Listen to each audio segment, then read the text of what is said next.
আব্বা যে কি ভালো টিউশন স্যার একটা রাখা দিল স্যার খালি মিয়া কালিবার কথা শুনাইবো দেখছে আমি একজন জনি সিং এর ফ্যান জনি সিং এর মতন চুলকাটি সব শুনতাম জনি সিং এর কথা অল্প স্বল্প ঠিক আছে কি বালের স্যার আমি আর টিউশন করতাম না বালের স্যারের বালের স্যার আজকে আইলে ডাইরেক্ট না করে মানে টিউশন করতাম না বালের স্যার গিয়ে তো অনেক বোর হয়ে গেছে ছাত্র আমার হাতে গাইল না দিয়ে দিল যাই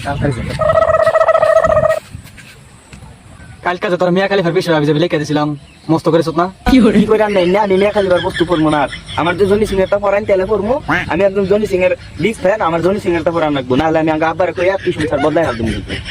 আচ্ছা ঠিক আছে তুই যদি মিয়া খালি পারটা পড়বি না জনি সিংটা পড়বি ঠিক আছে আমি পড়ামু আমার মোবাইলে তো হিস্ট্রির অভাব নাই দুনিয়ার আছে কোন কথাটা অন করলে আমি পাই জনি সিং হিস্ট্রি ঠিক আছে তোর আমি আজকে জনি সিং দিয়ে পড়ামু আমি জনি সিং এরটা হিকমু মিয়া কালিবারটা হিকমু না আমার কাছে তোর হেগে তাই আমি কে জনি সিং মিয়া খালি এগুলা গেলে তুই জীবনে কি করবি হ্যাঁ আমি বলতে জনি সিং এর তুই এগুলা গেলে বাদ দে আর তোর আমি আজকে তোর ভালো ভালো পড়াই আমি দেখি দেখি গস তাহলে পড়ামু না আমি পড়ামু শেষ হবে আমি জনি সিং এর